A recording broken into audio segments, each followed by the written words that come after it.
Assalamualaikum warahmatullahi wabarakatuh.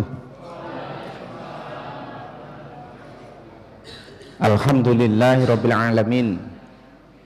Nahmaduhu wa nasta'inuhu wa na'udzu billahi min syururi anfusina wa min sayyiati a'malina may yahdihillahu fala mudhillalah wa may yudlilhu fala hadiyalah. Asyhadu an la ilaha illallah wa asyhadu anna Muhammadan abduhu wa rasuluh. Allahumma sholli ala Muhammad wa ala ali Muhammad, amma ba'du. Bapak dan Ibu jamaah sholat maghrib dan isya rahimakumullah, bersyukur kita semua pada malam hari ini bisa berkumpul silaturahim thalabul ilmi di rumah Allah yang mulia ini. Mudah-mudahan kita semua senantiasa mendapat rahmat, hidayah, taufik dari Allah Subhanahu wa ta'ala, sehingga hidup kita termasuk orang-orang yang mendapat kebahagiaan dunia akhirat, bejo dunya bejo akhirat, sehingga dengan demikian hidup kita senantiasa membawa manfaat baik di dunia dan kenikmatan besok di akhirat. Tentu ini sebuah kenikmatan yang patut kita syukuri, dan saya tidak lupa dan selalu mengingatkan terhadap sabda Rasulullah yang berkenaan dengan kaitannya syukur terhadap nikmat. Di antaranya dua nikmat yang selalu kita saling mengingatkan, nikmatani maghbunun katsirun minan nas. Ada dua nikmat yang sering disia-siakan oleh manusia, yaitu nikmat sehat dan nikmat sempat. Kesehatan ini ternyata memang perlu dijaga dengan sebaik-baiknya agar kita semua bisa melakukan amal kebaikan dengan jiwa dan raga yang sehat.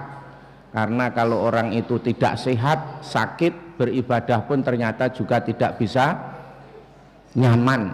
Nah ini, dan alhamdulillah saya juga beberapa hari kemarin juga diingatkan oleh Allah supaya mensyukuri kenikmatan kesehatan. Ternyata sakit itu juga tidak enak, sholat juga enggak nyaman. Nah ini makanya monggo kita syukuri betul, kita jaga supaya apa? Kita bisa tetap sehat. Yang kedua apa? Sempat. Nah ini, kesempatan kita untuk beramal itu juga harus kita betul-betul kita perhatikan. Bapak dan Ibu, kita ini dalam tahun Hijriah masuk pada tahun 1400 berapa? 44. Kalau dulu 43, sekarang masuk 44. Kira-kira kesempatan kita untuk beramal dan beribadah itu bertambah apa berkurang? Coba renungkan sekali lagi, saya tanya. Sekarang kita ini sudah pindah tahun, dari tahun 1443 masuk ke 1444. Berarti kesempatan kita untuk beribadah, beramal itu semakin bertambah apa berkurang? Berkurang ya, berkurang. Sehingga dengan demikian jangan dikira kita tambah umur itu tambah kesempatan untuk beramal. Bertambahnya umur kita ini berarti mengurangi kesempatan kita untuk beribadah dan beramal.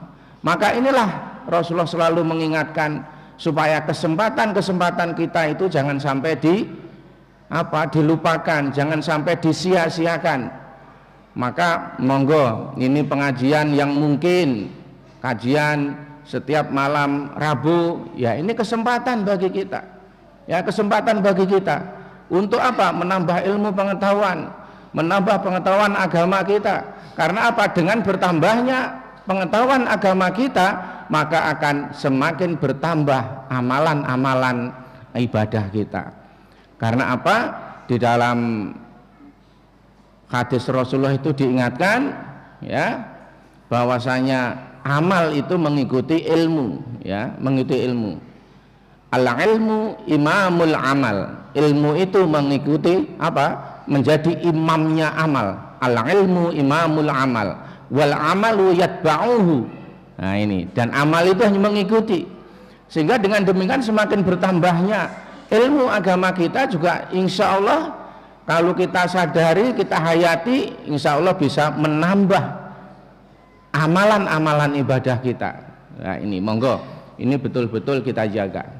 Bapak dan Ibu yang dirahmati Allah, mungkin kesempatan saya dalam kesempatan sore hari ini kita akan membahas bahwasanya pentingnya keimanan dan kesabaran di dalam berjuang di jalan Allah, di dalam bersungguh-sungguh di saat kita ini melakukan amalan-imalan dan ibadah kita, jihad fisabilillah, bersungguh-sungguh di dalam beribadah dan beramal itu ternyata dibutuhkan apa? Keimanan yang kuat dan kesabaran. Dan ini nanti dulu sering-sering saya sampaikan nggih, am hasibtum an tadkhulul jannata walamma ya'lamillahu alladzina jahadu minkum wa ya'lamas sabirin. Siapa yang mengira kamu itu akan masuk surga sebelum nampak di hadapan Allah kesungguhan dan kesabaran. Nah ini, maka setiap kita beribadah dan beramal itu dibutuhkan kesungguhan. Kita ngaji kalau tidak sungguh-sungguh biasanya ya juga tidak bisa istiqomah. Kita beribadah tidak sabar, kadang-kadang kita juga tergesa-gesa untuk segera selesai. Nah ini, memang semua ini dibutuhkan kesabaran dan keimanan yang tinggi. Nah, keimanan dan kesabaran dalam berjuang di jalan Allah ini digambarkan oleh Allah Subhanahu wa taala ya. Di dalam surat Ali Imran 146, Bapak-bapak nanti bisa lihat Bapak dan Ibu. Ya. Surat Ali Imran ayat 146. A'udzubillahi minasyaitonirrajim. Wa ka'ayyim min nabiyyin qatala ma'ahu ribbiyuna katsirum fama wahanu lima asobahum fi sabilillahi wa ma dha'ufu wa ma astakanu wallahu yuhibbus sabirin. Dan berapa banyak nabi yang berperang bersama-sama mereka sejumlah besar dari pengikutnya. Bapak dan Ibu, nabi itu berjuang itu juga diikuti oleh orang-orang militan. Jadi ngurusi masjid begini kan termasuk bagian dari berjuang. Ngurusi masjid ki nek ora enak wong militan tenan ngurusi masjid ngoten niku iso iki ya ora iso, Pak. Makanya nek jenenge wong militan itu jumlahnya ora pati akeh. Ora pati akeh. Jadi kalau enek neng masjid enek wong ngurusi wong 5, wong 10 niku wis apik. Bahkan kadang-kadang juga enggak ada, tapi ketika ada orang militan di masjid, ngurusi masjid, kegiatan masjid tidak banyak, tapi dia betul-betul sungguh-sungguh, ternyata juga bisa berjalan. Yang jelas setiap perjuangan seorang muslim seperti yang dicontohkan oleh nabi-nabi yang dahulu itu, memang ada orang-orang yang setia membantu. Nah, setia membantu. Nah, sekarang kita sudah nampak di masjid kita ini sudah luar biasa. Masjid Nurul Iman ini sekarang sudah luar biasa.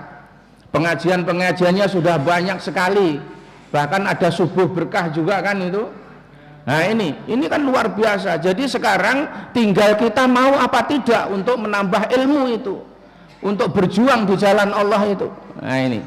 Maka dari itu monggo.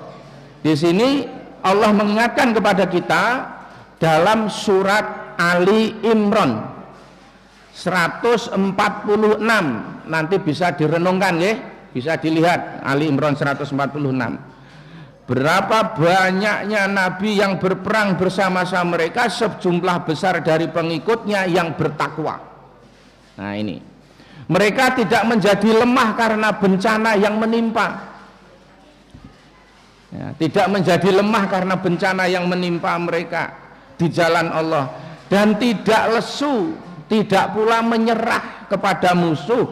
Allah menyukai orang-orang yang sabar. Nah penjelasannya begini, ayat di atas secara historis ayat itu berkenaan dengan kekalahan dalam perang Uhud. Jadi sedikit ini saya bicara tentang sejarah atau SKI, sejarah kebudayaan Islam. Kalau di dalam ini sering disebut dengan tarikhul Islam. Tarikh, kita perlu tahu ini ya. Belajar sejarah perjuangan Rasulullah itu penting. Belajar sejarah perjuangan para nabi itu penting.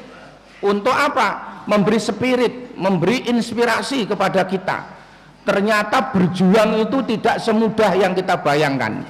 Kan begitu nggih? Jadi banyak tantangan.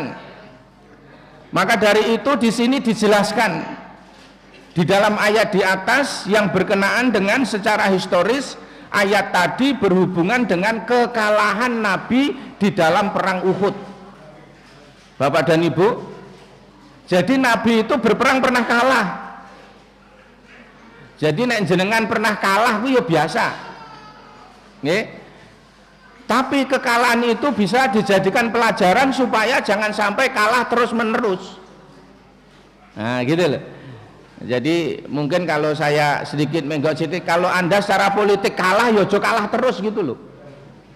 Jadi suatu saat Anda secara politik ya juga harus menang. Kan gitu. Sebab ketika orang itu memiliki kekuasaan itu sangat efektif di dalam berdakwah. Ya, berdakwah. Contoh sederhana begini, nggih. Ketika panjenengan melarang kemaksiatan, nek trimo sing larang itu ustad, bengak-bengok amar ma'ruf samben bengi, itu saya kira susah. Saya ini hanya mengamati ini, yang dekat kita ini dari saudara kita di Gedongan. Bapak-bapak pernah membaca belum ini? Menyimak belum ini? Di Gedongan itu sering berdemonstrasi. Gara-gara ada apa di sini ini? Kafe kan? Itu dulu izinnya bukan kafe katanya gitu, saya hanya menyimak perjalanannya. Tapi dalam perjalanan berikutnya ternyata dibuka untuk kafe. Kemudian masyarakat tidak terima, akhirnya apa? Mereka setiap saat sampai berapa kali demo, ya, untuk menutup itu. Nyatanya juga dihitung karena apa? Kita punya kekuasaan, tapi mau sing duwe kekuasaan wis gawe surat selayang sudah tanda tangan tutup ya tutup. Itulah bedanya ya, kalau orang punya kekuasaan karo tidak, itu ya seperti itu. Nah ini, maka dari itu kita perlu apa? Perlu menyadari ini. Jadi umat Islam itu pernah mengalami kekalahan. Rasulullah pernah mengalami kekalahan di dalam perang. Nah, kekalahan ini mungkin pelajarannya tidak kok dalam perang secara fisik seperti saat itu, mungkin bisa saja secara politik, bisa saja di dalam kaitan kegiatan-kegiatan. Ya. Nah, oleh sebab itu di sini pelajaran yang menarik dari ayat di atas Ali Imran 146 itu apa? Satu, ya, diambil ibroh pelajaran yang bisa diambil ibrohnya di atas bahwa umat Islam saat itu tidak patuh pada pimpinan. Jadi kekalahan di dalam perang Uhud saat itu mergo napa? Umatnya itu mbalelo ora patuh karo perintah Rasulullah. Ya, tidak patuh. Karena apa? Ternyata orang kafir juga punya strategi. Strateginya apa? Kalau saya ringkas, saya ambil pelajaran. Wong ki paling gampang nek diiming-imingi dunya. Diiming-imingi apa? Harta benda. Kalau perang dulu namanya apa? Ghanimah. Jadi zaman Rasul itu orang itu kalau menang perang itu mendapatkan ghanimah, rampasan perang. Nah, ini rampasan perang. Lah saat itu orang-orang Islam sudah diperintahkan, pasukannya diperintahkan oleh Rasulullah, pasukan pemanah jangan turun dulu. Ya, jangan turun dulu ketika dia berada di bukit. Tapi pada saat orang Islam melawan kafir itu, kafir Quraisy itu perang, kemudian orang kafir kalah, kemudian lari. Lah lari dengan meninggalkan harta benda yang banyak. Lah sing dhuwur wis dikandani aja mudhun nek urung entuk perintah saka Rasulullah. Ning delok bondo sing pirang-pirang kuwi mau kemecer. Nah gitu loh ya. Kemecer akhirnya apa? Turun. Lah setelah turun pasukan kafir Quraisy datang dari atas bukit. Ya sudah hancur sampai Nabi pernah apa? Giginya patah dan seterusnya. Nah ini.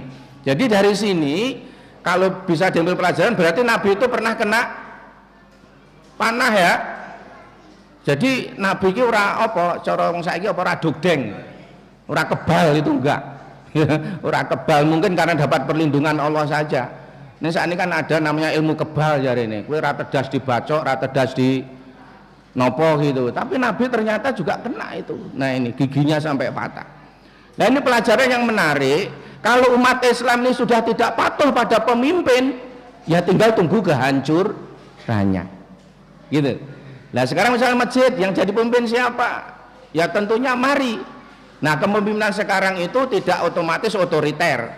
Di situ ada mekanisme di dalam manajemen kepemimpinan yang disebut musyawarah. Nah ini. Kemudian yang pelajaran yang kedua seperti yang saya sampaikan, cinta dunia yang sifatnya sementara. Nah saat itu mereka ingin rampasan perang sebagai umpan strategi kemenangan jangka panjang. Bapak dan Ibu, pelajaran yang menarik. Orang kafir Quraisy saat itu sudah memberi umpan harta yang sifatnya sementara, tapi menjadi kemenangan dia yang banyak. Kalau kita tarik zaman sekarang bisa enggak? Bisa enggak kalau kita tarik zaman sekarang? Orang diberi umpan harta tapi akan rugi 5 tahun. Kira-kira ada enggak seperti itu? Saya yakin ada. Jadi ketika Anda memilih pemimpin sekarang, ya sebenarnya jenengan tahu pemimpin yang baik itu adalah si A. Tapi karena ini tidak ada umpan, yang lain si B memberi umpan, jenengan dikasih uang mungkin ya 100.000, tapi 100.000 ini akan menjadi kerugian selama 5 tahun. Ternyata zaman perang Uhud nggih pun enten niku. Zaman pelajaran tarikh itu ternyata ada, sehingga awalnya saya kepengen memilih yang baik. Ternyata karena melihat harta seperti itu silau. Silau. Kemudian apa? Betul kan? Orang apa pasukan yang anak panah yang atas sebagai ujung tombak untuk mengalahkan, delok harta, waduh kok kayak temen yo, aku kok nek ra melu ojo-ojo ra uman, kan begitu ya, orang umat akhirnya melu mudun. Nah setelah turun semua gempur dari orang kafir Quraisy dari atas. Jadi yang namanya iming-iming dunia ya, yang dalam halnya adalah sifatnya kecintaan dunia yang berlebih-lebihan itu ternyata bisa menjadi kehancuran bagi umat Islam, bukan hanya sekarang tapi jangka panjang ya, jangka panjang. Jadi ternyata Bapak dan Ibu, hal seperti itu ternyata bukan hanya sekarang, sejak dulu memang sudah ada. Karena apa? Manusia punya sifat apa? Zuyyina linnasi hubbus syahawati minan nisa'i wal banina wal qanatil muqantarati minadz dzahabi wal fiddah. Nah, jadi ada apa? Manusia itu memang salah satu kecintaan terhadap harta memang ada, baik itu ya berupa apa? Ternak yang banyak ya, kemudian apa? Kuda itu kalau sekarang itu ya kendaraan itu loh Pak. Ya kendaraan. Nek zaman biyen ini kendaraan yang paling hebat itu kan kuda. Nek sakniki ya mobil ngoten lho Pak. Sobi, Mang Pirsani, tiang-tiang sakniki nggih padha mawon, itu rata-rata sing yang namanya kendaraan itu yang penting kan iso menuju ke tempat sebagai alat untuk transportasi. Tapi nyatanya ketika muncul sesuatu yang baru lagi, orang kan tertarik lagi. Coba nek Mang Pirsani jenenge zaman kendaraan Cherry karo Fortuner kira-kira fungsinya padha mboten? Sami toh. Neng kenapa manusia itu ketika dikasih nek duwe duit ya, nek yo tertarik. Berarti yang namanya kuda gambaran saat itu sebagai alat untuk transportasi. Lah sekarang pun manusia juga demikian. Mula Mang Pirsani kendaraan itu datang beribu-ribu niku entek terus. Dalane nganti sumpek jenengan nek wayahe jam masuk niku nek mboten percaya jenengan nek ngeterne putrane enten manan niku mesti umpek-umpekan. Apa nek nggawa mobil mesti kira-kira malah ora tekan-tekan. Makanya larinya orang sekarang ke kendaraan roda 2 mergo iso ngelipir-ngelipir nggih. Nah ini. Jadi cinta dunia itu memang sudah sejak dulu ada. Tapi kalau kita tidak berhati-hati bisa ternyata membuat kerugian bagi orang Islam itu sendiri. Kemudian yang ketiga apa? Pelajaran untuk saat sekarang adalah kita bisa melihat seperti keadaan di dalam pemilu maupun dalam memilih pemimpin dan seterusnya, itu ternyata itu adalah bagian yang dalam sejarah sudah ada. Munculnya pengikut Rasulullah yang munafik yang paling berat nih loh. Jadi jebule yang membuat kekalahan ini juga karena apa? Yang bangkang tadi orang-orang munafik. Makanya sering dikatakan musuh yang paling berat itu adalah orang munafik, bukan orang kafir. Maka orang munafik itu besok tempatnya neraka yang paling intipin rokok. Karena judengnya Nabi itu ibarat panah dilepas. Itu satu bisa untuk orang kafir, tapi yang 90 lebih itu bisa orang munafik. Karena apa? Saking sulitnya Pak. Orang munafik itu kan pripun nggih? Menampakkan lahirnya tapi batinnya tidak. Mesam-mesem ning jane gething kan susah Pak jenengan. Ki wong ki nek petuk ketok yapi menramah men. Cara gambarannya saiki kaya blangkon bendol mburi ngoten niku kan nggih susah. Nggih, ketoke mesam-mesem tapi ketika di belakang dia menusuk. Nah, ini. Makanya ini gambaran orang ini berat bagi Rasulullah menghadapi orang munafik ini ternyata berat. Maka Rasulullah SAW bisa melihat bagaimana orang munafik saat itu. Manusia berhati iblis tapi berbaju malaikat. Ya, berbaju malaikat. Penampilannya luar biasa, luar biasa. Maka ketika siapa? Ketika Umar bin Khattab itu kan matinya juga apa? Dibunuh kan Pak. Pada saat sholat apa? Pada saat sholat subuh. Lah nek sakniki terus enek napa enten imam dibunuh saat sholat itu ya zaman dulu nggih ngoten. Lah nek ning masjid nganti sing iso bedakne iki wong munafik karo mukmin kan susah. Wong nyatane yo nggawa peci, nggawa sarung, nggawa klambi. Padha Allahu Akbar yo melu Allahu Akbar. Ning bareng leno nusuk kan ini kan susah. Nah kan gitu. Makanya ternyata zaman Rasulullah juga ada orang yang seperti ini. Sampai digambarkan apa? Berhati iblis tapi berbaju malaikat. Sampai akhirnya perangnya bisa kalah. Perangnya bisa kalah. Sekarang banyak model orang seperti ini, dermawan dadakan kan kathah saniki. Tapi ingin apa? Dipuji. Kan begitu. Ya. Jadi dia dermawan tapi karena punya apa? Keinginan. Apalagi di YouTube begini ingin jadi ustadz dadakan ya bisa Pak. Ya, ustadz dadakan bisa. Maka istilahnya sekarang banyak ustadz karbitan. Nih, yang penting ngomong banter. Kulo niki jane ndelok perkembangan saat ini ya judek Pak. Ini misalnya akhir-akhir yang menarik tentang Luhut napa Ruhut nih. Ruhut si Tumpul gitu. Ketika siapa? Ketika gubernur DKI ini menikahkan anaknya dengan bahasa Arab kok dibully. Kan zamannya memang zaman gendeng tuh Pak. Coba apa salahnya ya? Apa salahnya menikahkan seorang bapak menikahkan anaknya perempuan dengan bahasa Arab itu kan juga boleh di dalam syariat. Dan bahkan bapak-bapak nek kagungan putri, nggih kagungan anak wanita yang paling baik besok yang menikahkan bapaknya. Nak iso ora usah diwakilne neng Pak Naib. Niki kula elingne niki. Ini yang paling bagus Pak. Nek jenengan ora pati so malah mang jaluk japlakane ning sing ngijabne jenengan. Nek duwe anak wedok jenengan. Nah ini bagus, ini malah yang bagus begitu. Lah, ternyata gubernur san juga demikian. Yang menikahkan bapaknya sendiri, tidak kepada siapa-siapa. Dengan bahasa kok dibully. Kok dibully? Lah ini makanya zaman teknologi sekarang ini jika kita tidak betul-betul kita kuatkan pengetahuan agama kita, iman kita, kadang-kadang bisa mempengaruhi di dalam kita meyakini terhadap keislaman ini. Maka ini penting ya, penting bagi kita untuk menyadari hal itu.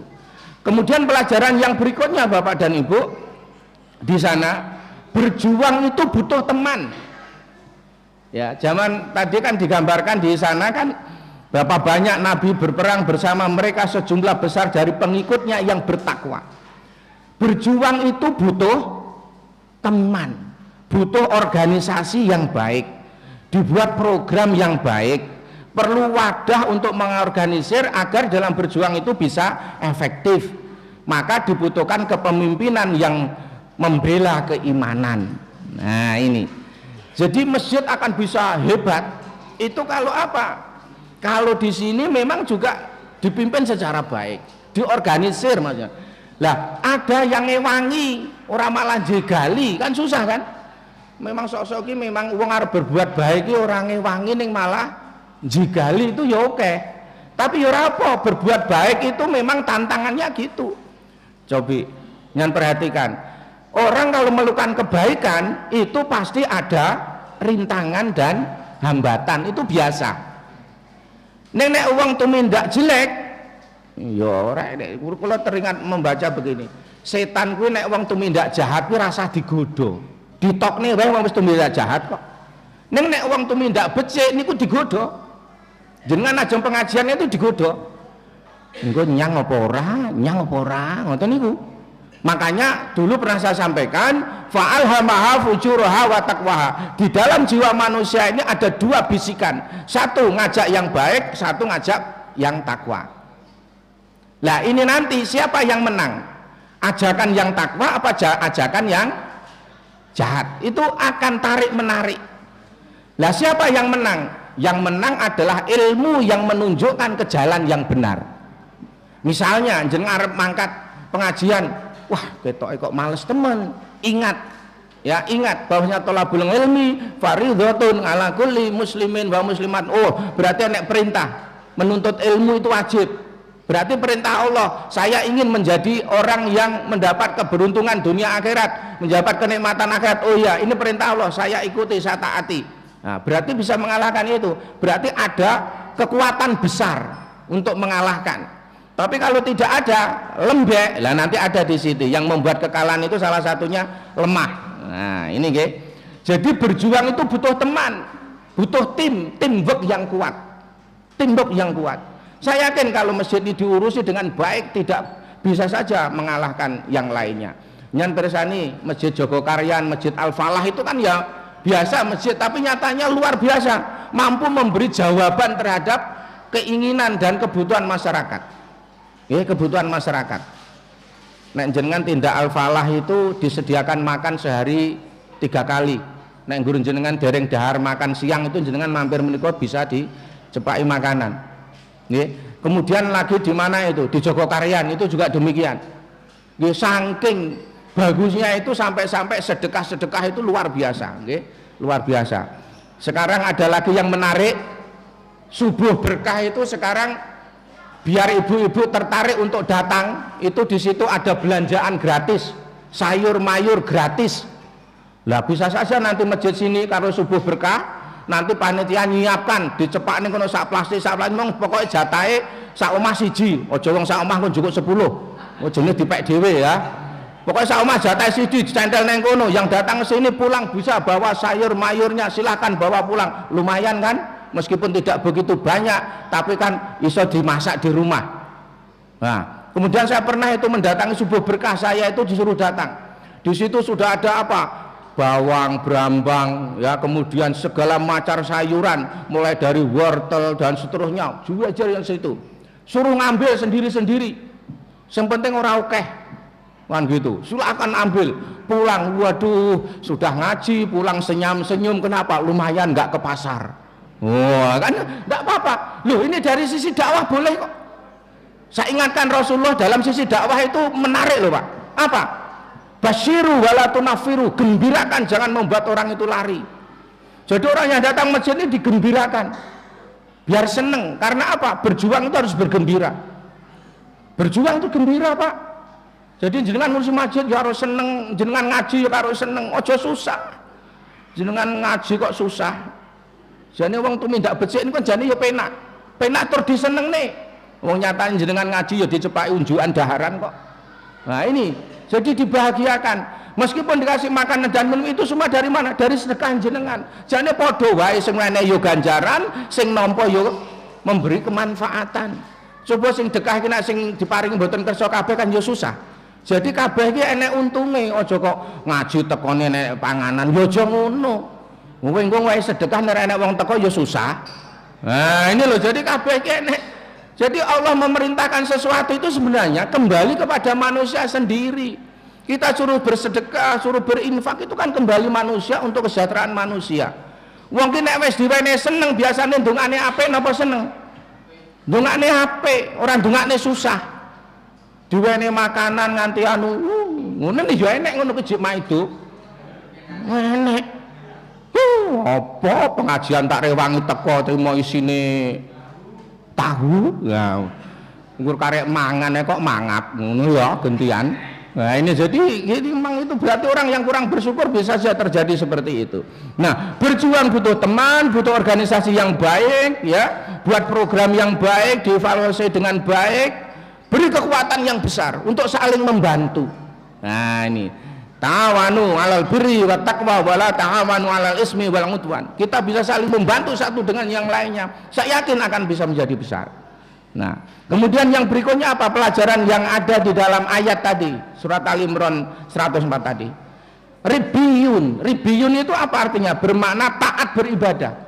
Jadi yang bantu karena ini berjuang di jalan Allah, yang membantu adalah orang-orang yang taat kepada Allah. Orang kok membantu hanya karena ingin keuntungan, tidak, tapi memang betul-betul ingin membantu untuk berjuang di jalan Allah. Maka dari itu di sini menurut Ibnu Abbas bermakna ulama, bermakna pengikut, bermakna pembela. Jadi kalau berjuang sudah ada pembelanya, pengikutnya, enek sing bantu, insya Allah akan kuat. Nah ini akan kuat. Maka ini menjadi kekuatan besar bagi kita. Apapun di dalam meraih sebuah keunggulan, di dalam kita melakukan kemajuan, memang harus dibutuhkan kebersamaan. Para nabi dan rasul dahulu dalam berjuang banyak pengikut dan pembelanya yang kuat imannya, ketakwaannya, cerdas, pinter strategi, pinter ilmu. Bapak dan Ibu, sahabat Rasulullah yang sering disebut pintu ilmu itu siapa? Siapa? Sayyidina Ali. Jadi Ali itu cerdas. Jadi kalau misalkan mau tanya soal apa, tanya dulu Ali itu. Wah gitu, Ali, Sayyidina Ali. Nah, tapi ada juga pengikut Rasulullah itu yang mempunyai kekayaan yang banyak. Jadi kalau berjuang itu ibaratnya wis nyah-nyoh rasa mikir iki lho wis enek sing danai. Siapa? Utsman bin Affan. Tapi juga ada orang yang pemberani, Pak. Orangnya pemberani tapi miskin. Ya pemberani. Jadi kuat. Jadi cara orang itu lemah itu nanti ada yang menyemangati. Siapa itu? Umar bin Khattab. Jadi memang butuh berjuang itu ada yang menyemangati, Pak. Nek wis ketok loyo, ayo semangat. Nah itu jadi perlu juga. Nah oleh sebab itu komplit itu orang-orang pengikut Rasulullah di dalam berjuang itu, baik dari ilmunya, strateginya dan seterusnya. Orang-orang yang taat ini terus membela beliau dalam berjuang. Ini memang ada. Jadi ini kita juga menjadi pelajaran bagi kita.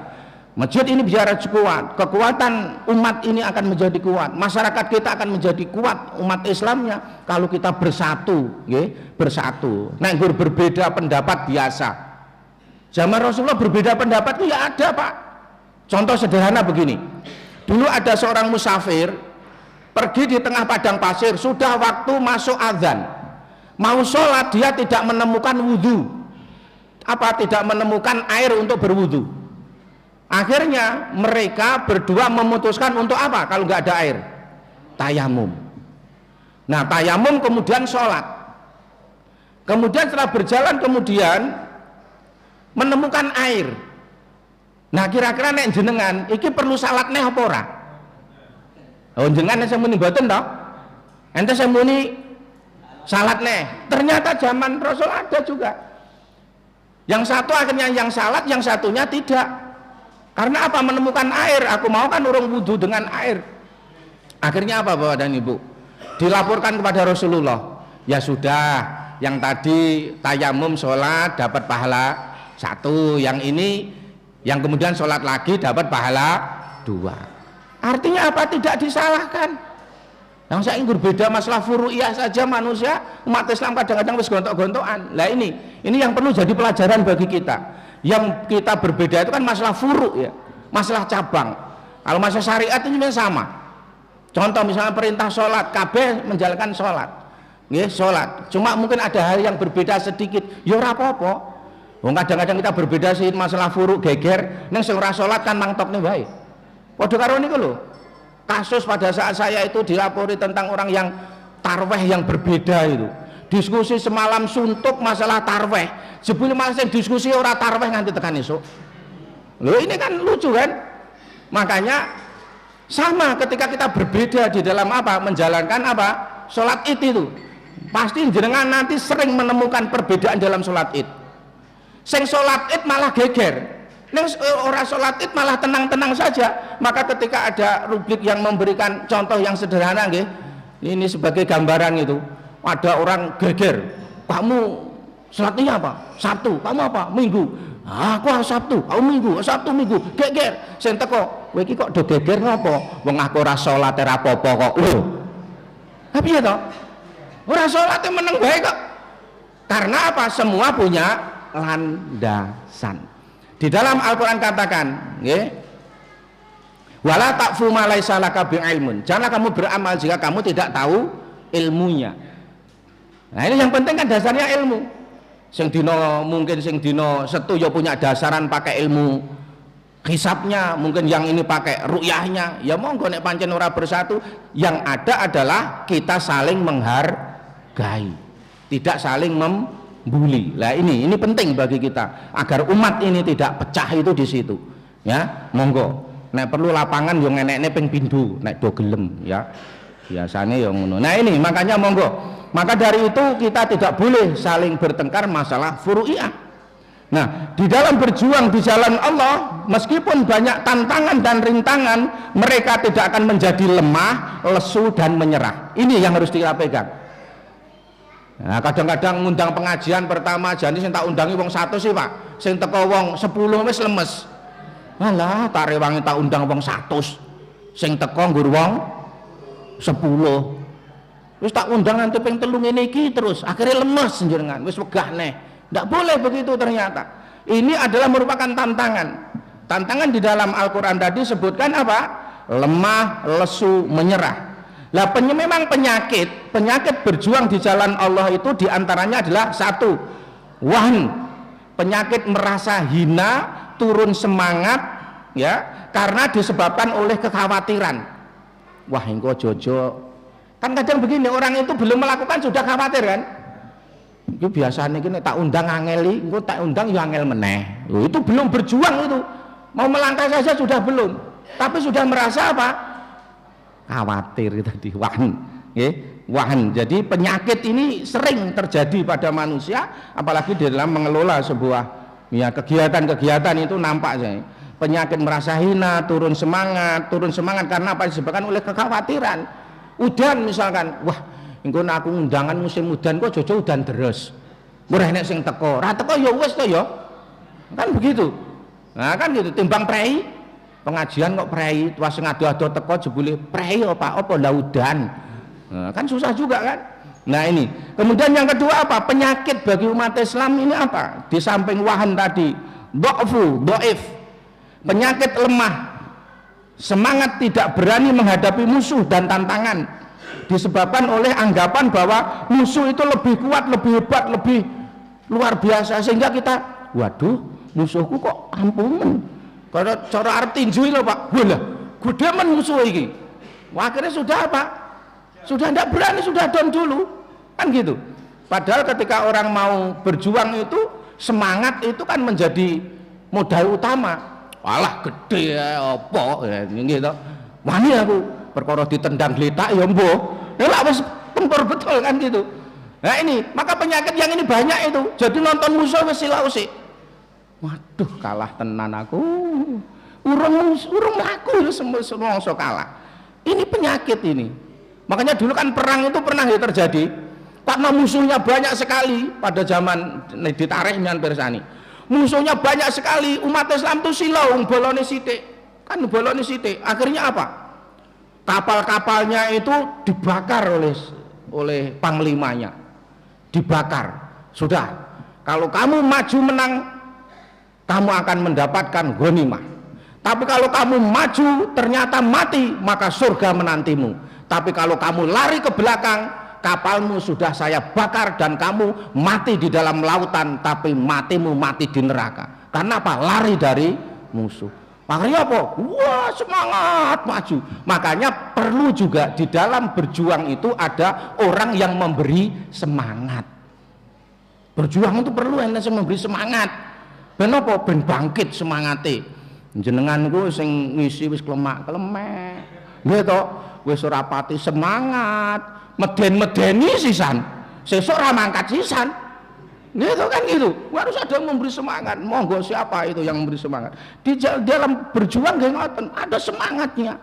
Musto, insya Allah kamu menang, kamu di bawah perlindungan Allah. Umpama kalah mesti yang tidak masalah.